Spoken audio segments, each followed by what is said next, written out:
cuidado, eu sempre disse para as pessoas, a não preparação da família durante a gravidez ou até mesmo de antes de engravidar na prevenção das alergias, explicando, por exemplo, um momento crucial para ser o primeiro disparador de uma alergia, é aquele velho complementozinho da noite da maternidade, quando o bebê nasce e muitas vezes aquela mãe naturalmente cansada, despreparada, é oferecida aquela fórmula como uma solução para esse bebê dormir a noite toda no primeiro ou segundo dia após o nascimento. Você está plantando a semente da alergia naquele momento. Eu não estou falando que não tem situações em que o bebê precise. É óbvio que sim. Mas o que a gente está querendo dizer é que muitas vezes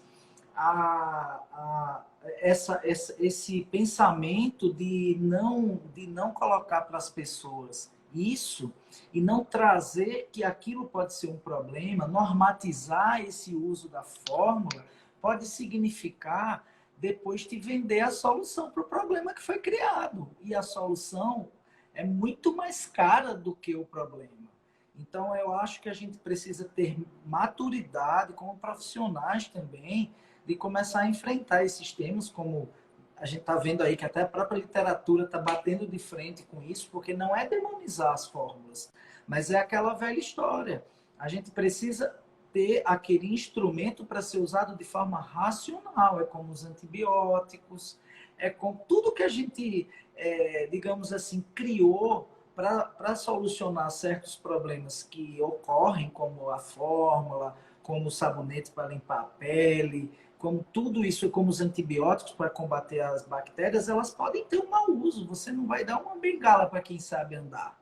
Você vai dar uma bengala para quem está com dificuldade de andar. E talvez a gente esteja usando demais essas bengalas para as nossas crianças, e aí a gente tem que atacar mesmo. Eu acho que não é chato dizer isso, nem eu tenho conflito de interesse com a indústria de fórmula, nem eu demonizá-la totalmente. Tem crianças que não conseguem mamar. Mas a gente precisa encarar assim, fórmula precoce é fator de risco para alergia alimentar. Está em todos os estudos, ponto. Não tem o que falar, né, sobre Isso. isso. Aí a gente precisa dizer isso para as pessoas, para na hora que 8 da noite, o parto foi de 4 da tarde, tu tá morta lá, aí bate na porta, quer a formulazinha e tal, aí você diz, não, obrigado, vou lutar aqui para... Vamos chamar alguém para me ajudar aqui a amamentar esse bebê. Eu acho que é isso, né?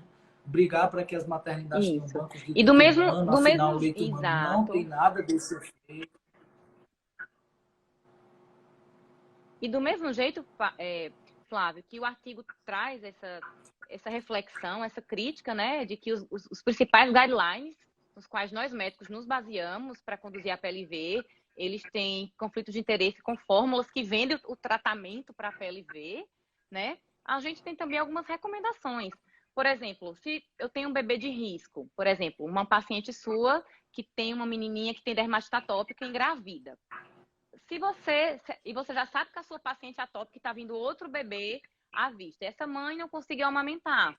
Você tem respaldo científico para se escolher Sim, uma fórmula parcialmente extensamente. limitada para ela, tá? A Exatamente. gente tem uma a gente tem uma revisão sistemática que diz que pode diminuir o risco de dermatite atópica só, o único desfecho avaliado foi dermatite atópica, e eu tenho outra revisão sistemática dizendo que não influencia, mas se concorda que se eu colocar mais um e menos um dá zero. Então, se você quiser não usar, porque você quiser, olha, não tem um respaldo ainda, as revisões sistemáticas se anulam ali, tudo bem, mas se você também quiser utilizar, e a gente realmente, na prática, a gente alergista recomenda, também não está errado. Então, usemos com parcimônia, né? Exatamente o que você falou. Exato. Não vamos Isso aí. demonizar, mas também não vamos generalizar. A impressão que eu tenho é que, às vezes, a gente acaba tornando patologia aquilo que é uma variação da normalidade. E a Exatamente. gente ainda não tem noção do looping, dos desfechos disso, né? É E eu muito acho que falta grave. muito isso. Falta ensinar as pessoas prevenção, e prevenção para um bebê começa antes de engravidar. E a segunda coisa é isso, a gente tem que dar bengala para quem precisa, mas a gente não precisa dar bengala para todo mundo. E aí, às vezes, a gente está dando bengala para todo mundo e não está ensinando a andar. Nesse caso, da imunoeducação, de fazer as coisas mais adequadas. Mas vamos lá, só agora vamos num bloco de diagnóstico, né? Então, eu queria que você falasse um pouquinho de pesquisa de sangue oculto, que é a história de pedir pesquisa de sangue oculto para todo mundo, quando é para fazer o teste alérgico famoso e que tipo de teste alérgico, né? E o que é que pode ter de armadilha aí no meio do caminho do teste alérgico, né? Então, são 3 pontos, Ok, né? vamos lá. Sangue oculto e os exames para diagnosticar.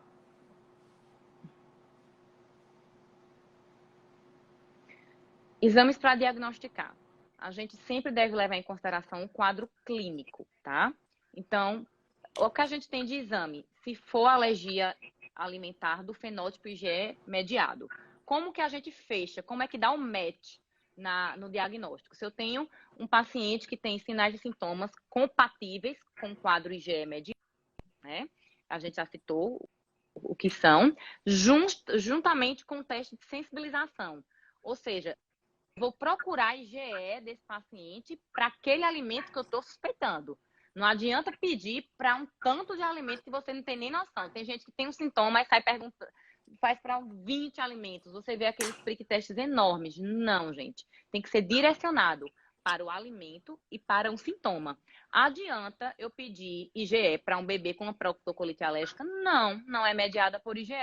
Vai furar o bebê à toa. Não tem necessidade, tá? Então, se eu tenho um bebê que tem um histórico de uma reação imediata, vou fazer uma anamnese detalhada, procurar epidemiologicamente, fazer relação temporal com os principais alérgenos e pedir IgE para aquele paciente ou os testes cutâneos, que pode ser o prick test, que é com os extratos dos alimentos, só que a gente, na prática, é mais sensível se a gente utilizar o próprio alimento, tá bom?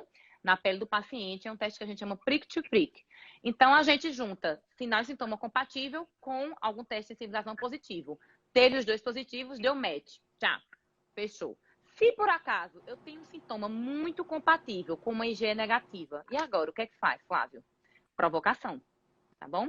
Então, se tá inconsistente, se eu tenho dúvida, nossa, mas a mãe falou que quando comeu, inchou olho, inchou boca, ou então é aquele bebê que estava com febre e calhou de ter febre junto com a introdução alimentar e comeu aquele ovo e usou uma dipirona e você não sabe se foi viral, se foi do anti-inflamatório ou se foi do ovo, aí você faz uma provocação oral em ambiente. Essa provocação para alergias IgEs, ela não pode ser feita em casa, pelo risco alto na anafilaxia, tem que ser feito ou no hospital ou no consultório do alergista, tá bom? Preparado para tratar a anafilaxia, mas deu match, aí fechou o diagnóstico. Então, passamos por essa pergunta. Beleza. E o A sangue próxima. oculto?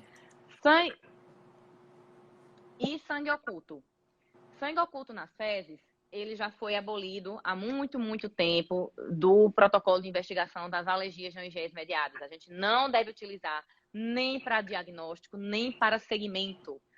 Nem o sangue oculto, e às vezes tem umas mães que colocam água oxigenada para ver se tem traços de sangue, para ver se encontra o sanguinho ali no cocô. Não, o sangue da proctocolite, ele é visível, tá? Então, se às vezes você faz o sangue oculto, não tem o sangue visível nas fezes, mas aí faz um sangue oculto positivo, fecha o diagnóstico de proctocolite, não. E às vezes você tira a proteína do leite de vaca, a mãe fica querendo fazer segmento com sangue oculto nas fezes e fica persistindo o sangue oculto nas fezes. Isso aí dá carta branca para você sair retirando mais alimento? Também não, tá bom? Então, nada de sangue oculto. Isso aí, esqueçam, deletem da Agora, memória de vocês. Parem de aperrear os pediatras pedindo sangue oculto nas fezes. você está num centro de referência, né? Você tem um ambulatório de alergia, etc. Mas eu sei que a gente está falando aqui para o Brasil todo, né? E eu vejo que eu acho que é um grande problema ainda você encontrar centros locais para se fazer uma provocação oral bem feita, em ambiente adequado, né? E eu acho que isso deve ser uma grande preocupação. Já escutei em palestras dos alergologistas e até de fora, né? Vi dos Estados Unidos, Europa. Não é tão simples assim no interior você conseguir, etc. Então, no caso das não IgEs, orientado pelo médico, você pode fazer essa provocação domiciliar com essa orientação do médico. Por exemplo, uma proctocolite, que você sabe que não tem risco de anafilaxia. É possível fazer com orientação? Sim. Sim, agora tenta fazer uma provocação pelo menos a cada 3, 4 meses, para não ficar um tempo de restrição muito grande. Entendi. Aí você fez o diagnóstico, aí você, daqui a 3 meses, tenta provocar esse bebezinho de novo em casa. Aí você Porque pode tentar provocar. eu vi um protocolo, acho que você já deve ter tido acesso, tem um grupo lá do Reino Unido, né, que é o IMAP, que eles criaram um guideline de alergia à proteína do leite, e eles fizeram uma escadinha da alergia para ir fazendo reintrodução e orientam isso. Achei Isso. muito interessante, inclusive aquela autora que você compartilhou um artigo que muito interessante, que é esse aqui, né, da Karina Venter, que é lá dos Estados Unidos, Nutrition and the Immune System, a Complicated Thing. Eu achei muito interessante, eu não consegui ler todo não, mas achei muito bom. Eu acompanho É a Karina demais. Venter, ela é uma líder, né, nessa área aí, e ela ajudou esse protocolo lá do Reino Unido. Eu acho que assim, os médicos precisavam ler esse protocolo direitinho, porque é lógico que tem lugares no Brasil que você pode orientar aí uma provocação domiciliar, iniciar, tem as receitinhas lá de fazer um cookiezinho para criança maior, fazer Isso. um bolinho e observar. Então, assim, é claro que tem situações que não tem jeito, você vai ter que encaminhar lá para o grande centro para fazer um TPO, uma provocação no ambiente adequado. Mas eu acho que também tem soluções que até o médico pediatra pode acessar e pode ajudar nesse manejo, que nem sempre é fácil, se consegue ter acesso, Exato. né? Então, assim, em quadros mais tranquilos, mais discretos, eu acho que essa possibilidade de fazer uma provocação em casa me parece ser, digamos assim, E é orientado, assim. Os princípios. exatamente. Mas tá bom, Nós temos, deixa a eu gente tem os movimentos científicos, né? Vamos adiante. Você com está relação. certíssimo. Flávio, você está cosmologista. E nada, eu sou curioso só. Curiosidade. Não, porque é curioso, não é brincadeira, não. Mas veja só, curioso e buliçoso, né? Porque o povo passa os artigos, eu vou olhar, vou ler. Esse aí eu achei ótimo. Eu gosto de alergia, gosto de Não, não fungo. resiste, né, Flávio? É igual a mim, não resiste. E o título dele é espetacular. Espetacular. Eu acompanho a doutora Karina Venter lá no Twitter. Eu não tenho, o meu Twitter não é meu. O meu Twitter é de um ser, de outro ser, e eu só uso para ver ciência. Eu não quero ver mais nada ali naquele Twitter, porque eu canto para ter briga. Então eu Para não vejo muito viciar o ciência. algoritmo. Aí eu acompanho ela é do Colorado, né, da Universidade de Denver, e eu fico encantado, assim, porque ela é uma profissional, Ô, uma Flávio, e professora. uma curiosidade. Ah, Você sabe por que que eles indicam essa introdução escalonada? ah, Porque o bebê APLV, até ele adquirir tolerância, existe aqui 0 tolerância, 100% tolerância. Às vezes tem bebê que tá 50% tolerância. É eu aquele já bebê que ele percebi consegue. isso. Isso. Por quê? Porque o sistema imunológico, ele, apesar de ser extremamente inteligente, ele pode ser enganado. Se a gente, se o bebê, a depender de que tipos de proteínas o bebê reage, por exemplo, se ele reage a uma alfa-lactoalbumina ou beta-lactoglobulina, que são proteínas que, se você eleva a altas temperaturas, elas desnaturam, Muda o de sistema forma, imune, e aí você isso muda de forma e você envolve isso numa matriz de trigo, a gente engana o sistema imune. Então, às vezes, aquele bebezinho está no caminho da tolerância, aí deu 3 meses. Aí por que não começar a testar o leite de cara? Porque pode ser que ele ainda seja alérgico. Mas aí a maior chance é que ele já tenha andado um pouquinho. Então vamos ver se ele está pelo menos você 50% vai. tolerante. Aí eu começo. Eu vou começando com um nível mais alto de processamento. Depois eu vou diminuindo, né? Vou deixando cada vez menos processado e cada vez um alimento que seja exposto a uma temperatura menor, até chegar no leite in natura. Perfeito. Interessante, né? E é isso lá que esse protocolo que eu recomendo para os médicos aí e nutricionistas é IMAP, né? E IMAP. Você botar aí IMAP Guidelines, você encontra.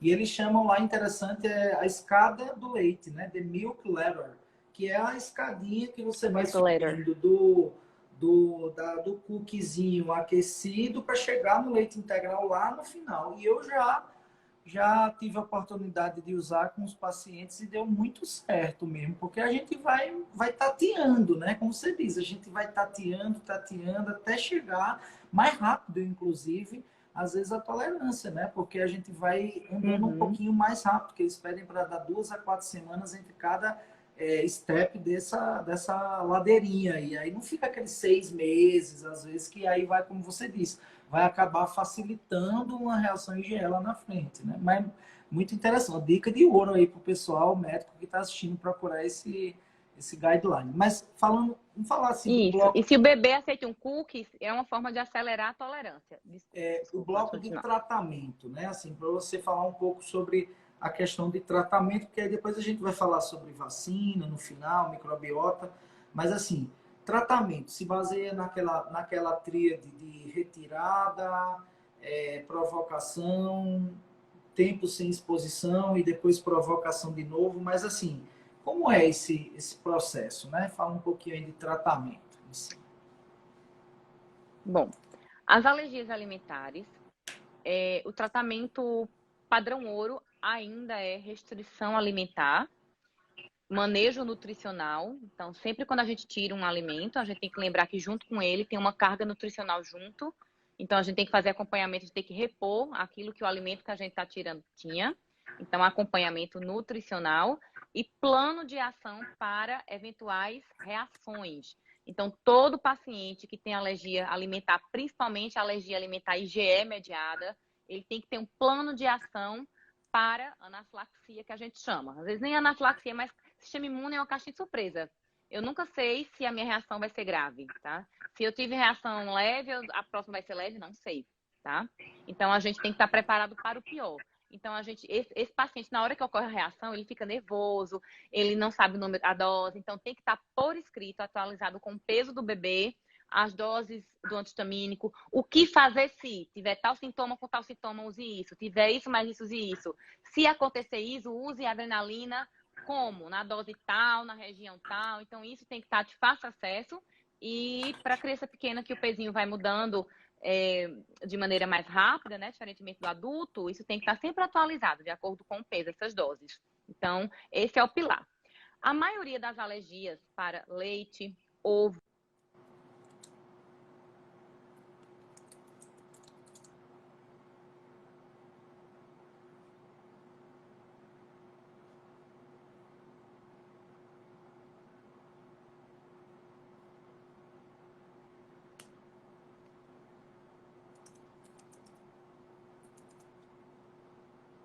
Parece que deu uma travadinha de novo. Vamos esperar um pouquinho.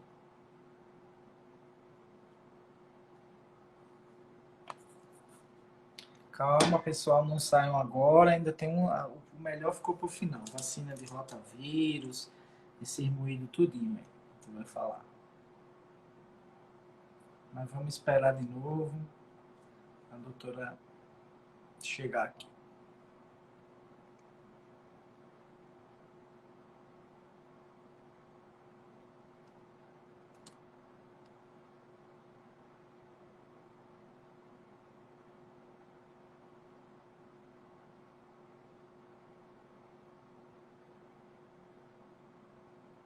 Pronto, de novo.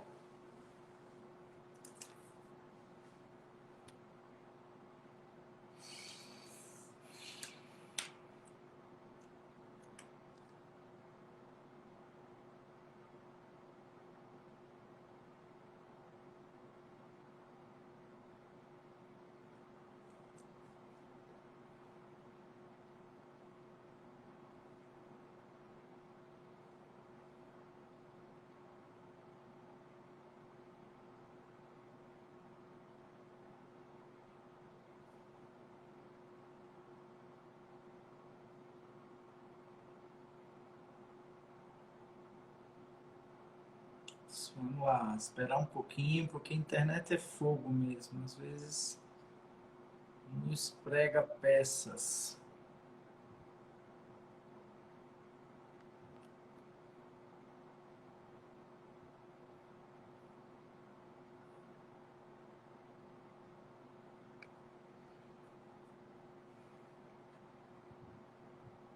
Ativar aqui para ver se a doutora volta.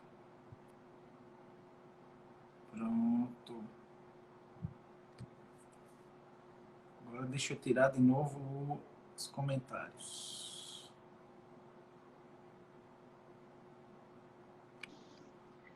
Olá, Flávio. Voltamos. Voltamos. Na verdade, agora foi a minha conexão. Meu celular estava com 100%, mas acabou. Caindo. Você está Mas me escutando voltamos. agora? Vamos lá. Estávamos Escutando onde? bem. Então, voltando à questão de plano de ação, né? E aí eu acho que o último ponto aqui, bem interessante, é que recentemente, né, há um movimento em direção à questão da terapia de desensibilização oral, imunoterapia oral. Qual é o real disso? O quanto isso ainda é experimental? O quanto isso tem protocolos que sejam fora de pesquisa? Como é que o mundo da alergia está encarando esse lado aí, especialmente em relação a leite de vaca? Há essa coisa muito bem fundamentada em evidências boas ou como é que está isso aí? Sim. A dessensibilização. O que é dessensibilização? É você ensinar o seu sistema imune a tolerar de novo aquela proteína. Então, existem diversos protocolos, existem clinical trials robustos já, mas isso ainda não foi incorporado para a clínica prática atualmente. Mas a gente já tem evidências científicas acumuladas que funcionam, tá? Só que, Flávio, a gente tem que indicar de maneira correta. Não é todo paciente que a gente indica. Quando indicar? Primeiro, naqueles pacientes que não curaram da alergia. Infelizmente, a gente tem crianças que não curam da APLV. A gente vê hoje adolescentes, adultos, entrando na fase adulta com APLV. Então, primeira indicação, crianças que chegam ali, passaram de 7, 8 anos, você vê que continua com biomarcadores elevados, aquela caseína altíssima, que você, ao longo do tempo, não vai caindo, fica tendo muita reação. Então, essa é a primeira indicação. E por que a gente não indica para todo mundo? Porque é um procedimento de alto risco, ele dá tanta reação, tem muita gente que às vezes fala assim, o procedimento dá tanta reação, não é melhor ficar em restrição alimentar, né? Então, é um procedimento que você expõe o paciente ao risco de anafilaxia, de reação, por isso que ele tem que ser feito em ambientes preparados, o que ofereça segurança para manejar anafilaxia, tá? E tem que ser para casos individualizados, tá? Não é todo alimento que dá certo a sensibilização. Para ovo dá certo, para leite dá certo. Mas o que eu queria que desse certo muito é que todo mundo me procura querendo cura para alergia a camarão, porque aqui no Nordeste a gente come muito frutos do mar. Mas, infelizmente, para este alérgeno específico, para camarão, a gente tem Sinto evidências muito, né, pro científicas camarão.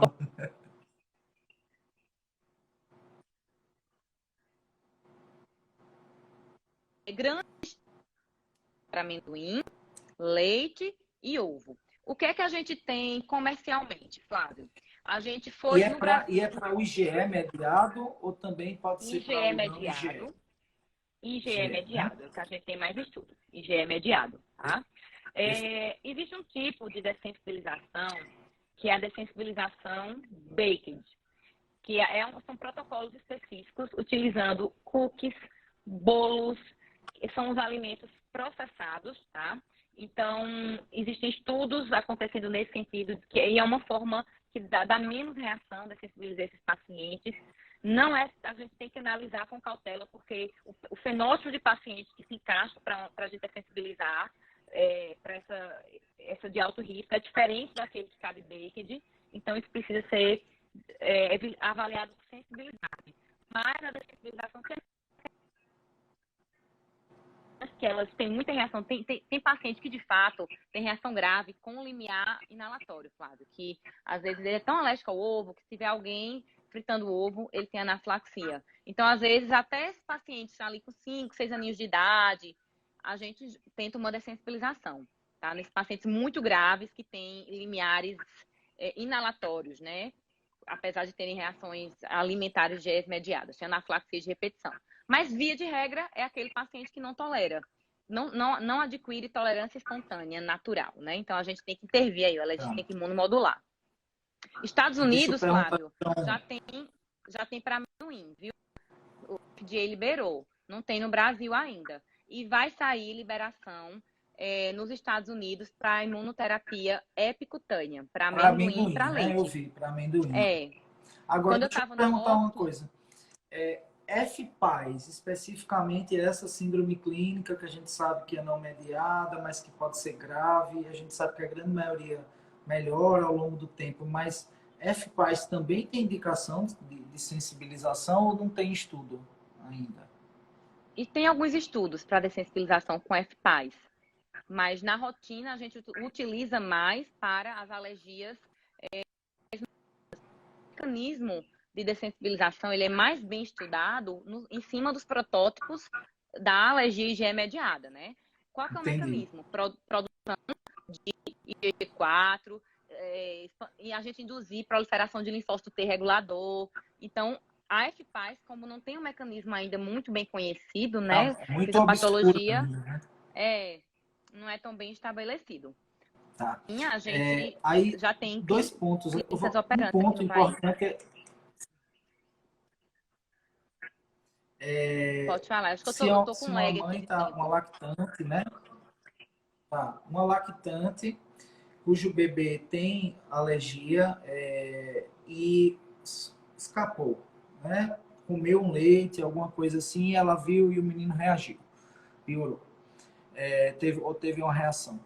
Quanto tempo leva para aquela proteína alimentar deixar de ser, digamos, ofertada ao bebê depois dela ter feito uma escapadinha? E aí é diferente, essa exposição tende a ser menos severa, depende da quantidade de proteína que tem ali no leite materno. Como é essa questão da lactante que está em restrição e o bebê escapou e o bebê reagiu? Então, Flávio, geralmente o tempo que a proteína do leite fica circulando pode ir até 3 dias, só que eu já vi estudo de alfa-lactoalbumina e de beta-lactoglobulina no leite materno de até 7 dias. Ele até sugere que a gente, naquela gestante que teve escape, por segurança, deixar de amamentar 7 dias. Só que a gente tem que avaliar caso a caso, Flávio. Porque, por exemplo, se for um bebezinho que ele já vinha em restrição há algum tempo, a mãe tem um escape e foi uma proctocolite alérgica, o bebê está bem. Precisa de desespero? Não, calma. Vamos observar, espera, dá a próxima mamada, vai que esse bebê já esteja tolerante a traços. Ele já adquiriu um certo grau de tolerância. Teve um quadro grave, né? Oferte a próxima mamada, porque às vezes esse bebê, ele já é uma forma de provocação. Esse bebê está tendo contato com traços, e esses pequenos tracinhos que ele começa a tolerar, ele já começa a estimular o sistema imune. Então, em média, assim, geralmente 3 dias para limpar da proteína do leite, né? Mas há relatos na literatura, depois eu vou até te mandar esse estudo, já foi encontrado proteína do leite até 7 dias. Entendi. E sobre outra coisa que eu vejo que o pessoal fica muito estressado com esse negócio, é o tal do controle de traços, né? Então, assim, remédio, eu vi até, por exemplo, o pessoal acha no remédio aromatizante à base de doce de leite. Diz, ó, não pode a pele verde. Não, mas um aromatizante à base de doce de leite não necessariamente significa que tem proteína do leite de vaca, é outra confusão, né? E às vezes também achar que um comprimido ou uma suspensão, um pó que tenha lactose vai fazer com que reaja. Se a indústria teve o cuidado de ser uma lactose purificada, não tinha por que reagir, né? Então, assim, como é essa história de controle de traços, até que ponto tem que ser muito estrita nisso aí? Depende do fenótipo do paciente, tá? Se é um paciente, aquele bebê que ele reage, o bebê que está mamando e reage com a mãe ingerindo a dieta, ele tem um limiar para reagir com traços mais baixo. Então, aquele tem que ter um controle mais rigoroso. Até um comprimido contendo lactose, às vezes a mãe está tomando anticoncepcional, precisa tomar um remédio que contenha lactose, pode fazer o bebê reagir, tá? Se for Certo. aquele bebê com proctocolite, tô falando, com proctocolite que ele reagiu, vinha mamando na mãe e reagiu com a mamadeira da fórmula. Eu já sei que ele vinha mamando na mãe e recebia aquele contato de proteína. É um bebê que provavelmente vai tolerar traços. nem a mãe precisa parar de amamentar, nem eu preciso fazer aquele controle tão extensivo de traços, tá? O que é que a gente geralmente na rotina indica? Geralmente no começo, no bebezinho que está mamando na mãe, a gente começa restringindo tudo, espera aquele bebê começar a sangrar. A gente pode tentar liberar traços. Inclusive, olha que interessante, Flávio. Isso não tem tanta descrição na literatura, mas de repente você pode até tentar, depois de um mês, um baked para a mãe, um cookies para a mãe. Porque vai que aquele paciente seja um fenótipo que tolera. Porque existe um fenótipo de paciente que pode tolerar os processados. Então, isso não tem evidência científica. Preciso conversar com o pediatra, com o alergista para indicar. Mas essa questão do controle de traços, nem todo mundo precisa estar fazendo aquele controle rigoroso, tá? Então, tem que primeiro estratificar quem precisa e quem não precisa. Nas alergias IgEs mediadas, que com mínimas quantidades a gente já tem reação, aí tem que ser bem rigoroso. Aí tem que ser bem rigoroso. Tem que ser, tá? E nas proctocolites, às vezes aquele bebezinho que reage no peito. Então, tem que... Geralmente, você faz o diagnóstico. O ideal é que esse bebê siga com um nutricionista, porque ela não vai só indicar a parte nutricional, mas ela também vai dar toda essa orientação de como fazer controle de traços, porque quem é mãe a PLV sabe como é difícil fazer toda essa limpeza de traços de alérgeno da casa. É difícil, então, eu até às vezes precisa ser muito rigoroso e às vezes não precisa.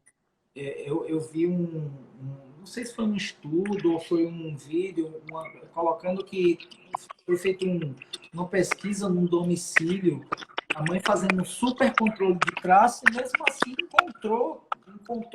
conseguiu captar proteína de vários locais, de tapete.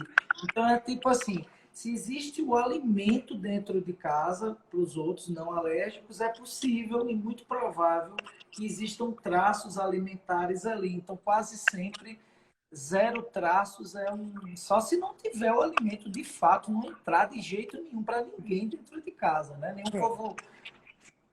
E os fenótipos mais graves, aqueles que reagem por via inalatória, graças a Deus, são mais raros, né?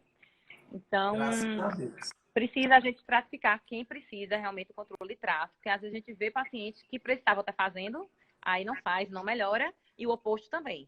Não precisava fazer, de controle, fica restringindo demais. Muito bem. Vamos entrar dois últimos pontos importantes. Esse penúltimo aqui já me foi motivo de muita dor de cabeça, né? Que é a história de vacina e a PLV, se existe alguma vacina contraindicada, e rotavírus, vacina de rotavírus ou o próprio vírus, né, causando a PLV, se pode fazer a vacina para rotavírus na criança com a PLV diagnosticada. Então, fala um pouquinho aí, que eu acho que isso aí é um tema ainda cheio de muito folclore, muito mito e muito medo na internet. Sim. Em relação às vacinas do nosso programa, nosso PNI, nosso Programa Nacional de Imunização, tá? Então, se o seu bebê for APLV, ele não pode fazer a tríplice viral indiana. Então, você vai ao posto de saúde, você informa que seu bebê tem APLV e, geralmente, essa vacina ela é trocada por outra vacina de outra a da Fiocruz, Biomanguinhos, porque essa aí vai estar escrito lá, Serum Institute of India, que é inclusive quem está produzindo aí a vacina de Oxford, que veio a primeira que veio para o Brasil, e a Fiocruz não tem lactoalbumina, né? Então, só trocar a vacina e acabou. Não tem mais nenhuma outra que tenha leite suficiente para causar reação, né? Isso. A penta, tem uma pentavalente, Flávio, na rede privada, que pode conter traços de leite, mas, em geral, para as proctocolites, não é o suficiente para contraindicar. Na prática, como a gente, na rede privada, a gente tem outras vacinas de outros preferência, se for a PLV, faça outra. Mas, em tese, não tem maiores problemas para os fenótipos não mediados por IgEs, para as proctocolites. Mas, quando a gente se refere ao PNI, apenas essa que a gente citou, que é a tríplice viral. As de Covid também, quando chegar a vez das crianças, a gente não tem problema até agora com as que a gente estão sendo licenciadas para uso emergencial aqui. E qual era a outra pergunta? Rotavírus.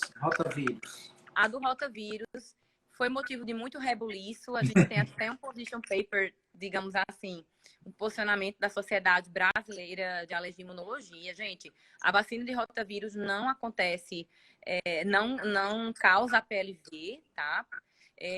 O que acontece? A gente pode ter eventos cotemporais. O ponto de prevalência da PLV é bem na época que o bebezinho faz a rotavírus. Então, às vezes, o bebê faz a rotavírus e sangra, e aquele é apenas um evento relacionado temporalmente e não tem nexo de causalidade.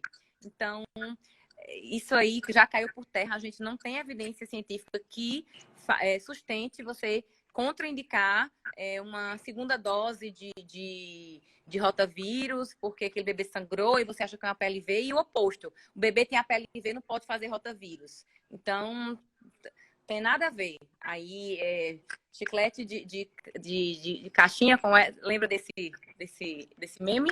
Com chacrete de chacrinha? Isso é confusão, tá? Não tem relação. O que é que acontece, Flávio? Se o bebê sangrar e chegar no tempo dele fazer a rotavírus, a gente geralmente espera aquele bebê parar de sangrar, melhorar da cólica, para fazer a rotavírus. Por quê? A vacina ela vai ativar as células do sistema imune do trato gastrointestinal. A vacina vai gerar uma inflamação que é isso. Vacinal, né? É uma espécie de infecção vacinal.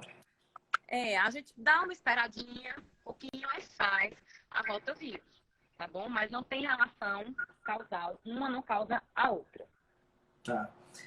Eu acho que é importante a gente falar isso porque talvez as pessoas não entendam a magnitude da doença rotavirose que era na pediatria, né? Talvez as pessoas não tivessem tido a experiência de vivenciar rotavirose, ou seja, a própria doença pelo vírus, o quanto ela era, digamos assim, severa, com o potencial, inclusive, de causar essa, sim, quadros gastrointestinais severos. Às vezes os bebês demoravam muito tempo para se recuperar, sofrendo de uma síndrome pós-enterite, uma intolerância secundária à lactose encadeada pela lesão que o vírus causava.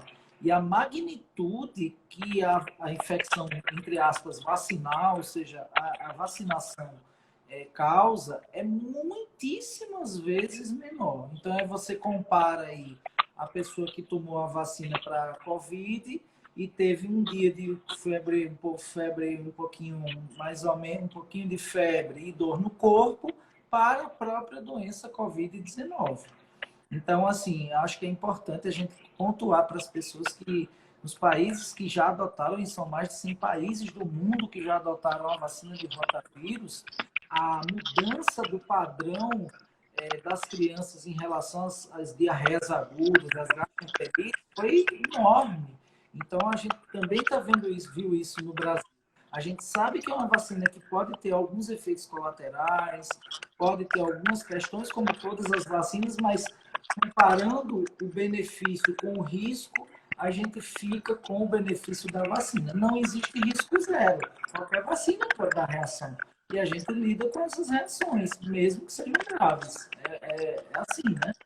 Por último, para o pessoal não ficar tão cansado, falar dessa questão do papel da microbiota, né? E a PLV. O que é que os estudos têm mostrado, assim? Qual é a influência desse fator aí com a PLV?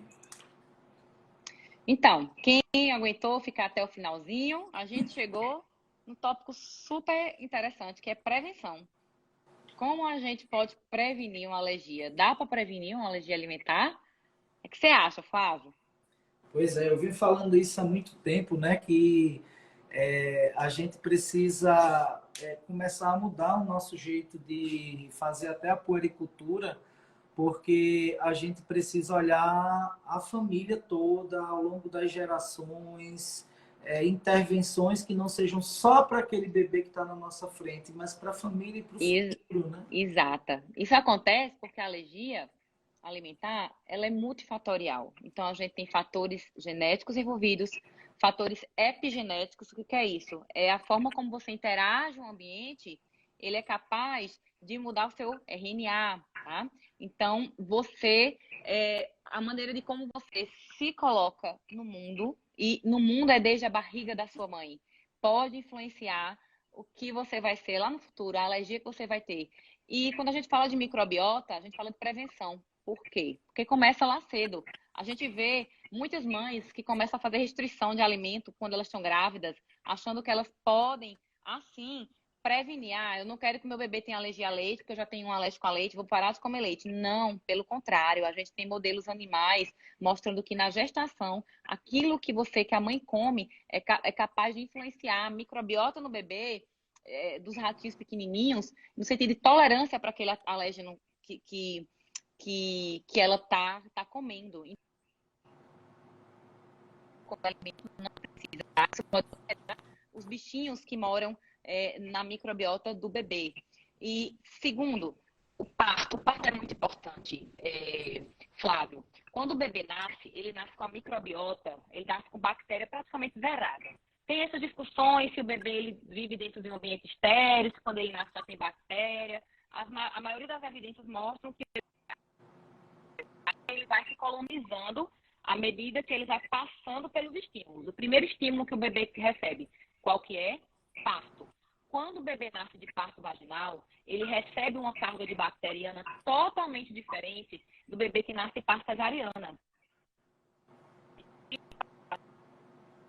Uma carga de lactobacilos, ele passa ali pelo canal vaginal da mãe e ele já recebe aquela carga de lactobacilos que a gente sabe que são bactérias boas, diferentemente daquele bebê que nasce parto cesariana. Ele pega toda a bactéria da pele, estáfilo, clostridium. Então, a via de parto é uma das científica que pode reduzir risco de alergia, tá? Segundo fator, aleitamento materno. A gente sabe que o aleitamento materno, ele é importante, ele é um verdadeiro órgão imunológico. E quando a gente fala de alergia, o leite materno ele é muito rico, tanto em bactérias boas, tá? Quanto em comidinhas para as bactérias, que são os prebióticos. Então, a gente tem vários prebióticos naturais no leite materno, muitos, além de bactérias boas no próprio leite materno. Então, quando o bebê ele está recebendo aquele leite materno ao invés da fórmula infantil, ele está colonizando o intestino dele de bactéria boa. Outro fator, exposição precoce a animais, à natureza. Então, tem vários estudos, coortes populosíssimas, mostrando que bebês que têm contato precocemente com o ambiente rural têm o risco de alergia diminuído. Então, desde pequenininho, a gente sabe que ter contato com o gato, com o cachorro, desde o momento do nascimento, é capaz de, não para alergia alimentar, mas é capaz de reduzir rinite, dermatite atópica. Tem até alguns estudos com alergia alimentar, mas os principais desfechos avaliados são asma e rinite. Então, o bebê não pode nascer num ambiente estéril. Deixa o bebê pôr o pé na cama. Tem que ativar a imunidade inata, né? E também tem que ensinar o sistema imune. Lembra que eu falei que ele tem que estar olhando para as proteínas para aprender a conviver desde pequenininho. Agora, se o bebê cresceu longe de gato e cachorro e você está vendo essa live agora e você quer comprar um cachorro para o seu bebê alérgico, não faça isso. Não Porque aí ele faça. pode ser alérgico ao animalzinho. Essas intervenções, os estudos foram com os bebês pequenininhos. Se E você já nascer preventivas, né?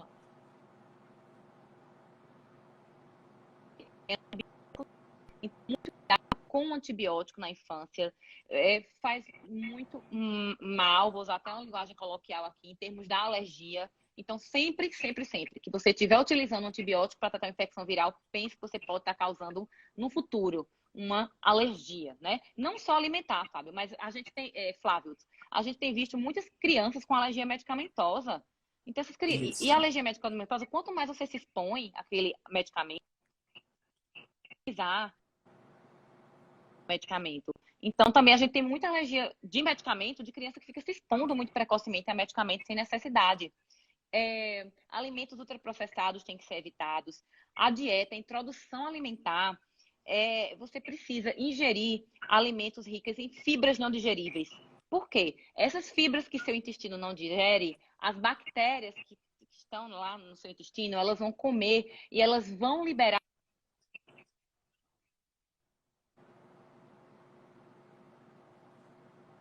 alergia. mostrando tanto os bichinhos, bactérias induzindo proliferação de Treg, quanto produtos de bactérias. A bactéria se alimenta daquelas fibras e estimula o sistema imune. Então, o bebê ele tem que evitar comer aquelas papinhas, e de preferência comer os alimentos que der para comer com casca, né, para a gente ofertar mais fibras não digeríveis para esses bebês, né? Então, a alimentação, que eu vejo você falando muito no seu Instagram, é importantíssimo. A gente fala que a gente tem o período de ouro do imprint da microbiota é nos primeiros 1000 dias de vida do bebê. Depois disso, pouca coisa muda, Flávio. Então, o que você adquire nos primeiros 1000 dias de vida, você carrega para sua vida.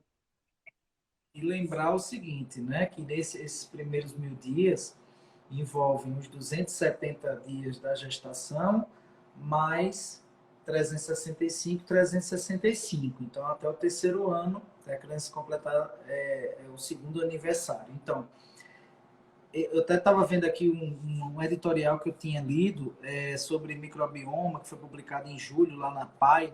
Você deve ter lido, não sei, da Itália. Dois italianos, e eles falam do seguinte: os estudos epidemiológicos indicam que a exposição materna ao ambiente rural durante a gestação protege contra a sensibilização alérgica. Ou seja, vitamina S é desde engravidar para frente. Então, é muito importante que as pessoas comecem a ter essa visão, como a Catarina falou muito bem, dieta diversa durante a gestação, cuidado com os desejos, desejo de comer bolo todo dia, desejo de comer coxinha todo dia. Então, tente transformar esses desejos em comida de verdade. Exposição à natureza, tentar evitar o uso desnecessário de antibiótico para aquele bebê que está dentro da sua barriga não ter, digamos assim, uma propensão através de estímulos que você está dando epigenéticos, ou seja, que regulam as expressões genéticas do próprio bebê, lá na frente não disparar o processo alérgico. Então, a prevenção é muito antes do que vocês imaginam, né? Então, assim, é muito importante lembrar que tudo que a gente está falando aqui vale para a gravidez, inclusive vale para antes da gravidez, porque hoje a gente está vendo que, inclusive, o que o pai come, como o pai come, as exposições, existem marcações epigenéticas nas próprias células germinativas do pai. Não é só a mãe, não vamos botar essa carga todinha para a mãe, não. O pai também não pode faltar com essa prevenção. Então, eu acho que hoje a gente está indo para uma visão mais ampla de que a prevenção não é um remédio, a prevenção não é um suplemento. A prevenção é a gente voltar a viver uma vida simples, ter mais ar puro, conviver com a natureza, comer da natureza, se estressar menos, tomar menos antibiótico e dormir melhor. Então, tem todos esses fatores que a gente precisa, cada um, tentar melhorar um pouquinho. Perfeição não existe, tá? Isso aí também eu sei. Mas a gente está lutando contra um estilo de vida que nos levou a isso e a gente tem que tentar, aos poucos, tentar aprender com o que a gente conseguiu evoluir de bom, tecnologia, um monte de coisa, mas voltar um pouquinho às raízes também em outros aspectos, né? Sim, perfeitamente. Mas é isso. Caterine, gente, só para finalizar, Flávio, muita gente faz tudo isso e ainda o bebê tem alergia. Mas, como eu falei, a causa é multifatorial. Às vezes tem um componente genético que você não consegue controlar. Eu vou abrir aqui, né? Então, um pouquinho os o que comentários. a gente puder controlar, a gente tenta. Beleza. Olha, eu queria te agradecer. Eu acho que o papo para uma terça-feira de carnaval foi ótimo e foi longe, mas é isso. Vai ficar salvo no perfil do Pedflix, vai ficar salvo. Depois de alguns dias a gente coloca no YouTube, Flávio Pediatra. Peço que vocês sigam a doutora Caterine Martins e indiquem para o pessoal que vocês conhecem, Imunogram, @Imunogram. E ela vai prometer, não vai prometer para amanhã nem para hoje não, que ela tem direito a descansar também depois desse papo todo. Mas abre umas caixinhas lá, Caterine, de perguntas lá sobre a PLV lá no seu Instagram, porque aí o povo vai lá fazer as perguntas que fizeram aqui e eu não pude nem você pudemos responder. Mas de qualquer forma, eu queria dizer que agradecer muito, porque você tem não só a expertise, né, mas você tem a comunicação da forma que as pessoas podem entender, porque eu acho que é muito importante isso, né? Não adianta a gente saber e não saber passar o que a gente sabe. Eu acho que você é uma professora, né? Uma comunicadora com vocação para isso. E epigeneticamente e geneticamente, porque você é filho da sua mãe, né? Vai o elogio de novo, um abraço para ela. E eu espero que a gente possa se encontrar em outras ocasiões aí para conversar. E queria deixar todo mundo, mais uma vez, à vontade para procurá-la, para tirar essas dúvidas a mais, porque eu acho que o tema é muito empolgante e é um problema muito difícil de lidar. Eu sei, cada família que está aí, que tem seu filho com alergia alimentar, eu sei que não é fácil. Mas, por outro lado, eu acho que a gente pode começar a encarar essas coisas. Eu vejo que a gente saiu de uma época onde a gente era muito restritivo e agora a gente está entendendo que não é para todo mundo. Então, a gente está, como sempre, né? A gente vai para um extremo e a gente volta para um certo equilíbrio na medicina, né? E eu acho que isso vai... Muitas coisas que você falou aí vai fazer com que muitos profissionais e muitas famílias se beneficiem de uma conduta um pouco menos amedrontadora em relação à alergia, para a gente poder chegar ao objetivo da tolerância que tanta gente quer, né? Tolerância imunológica. Verdade. Flávio, meu querido, eu que agradeço o convite. Você é um profissional que eu admiro demais. Você é querido não só pelos seus seguidores, mas por todos os seus colegas médicos, um espelho para os outros pediatras.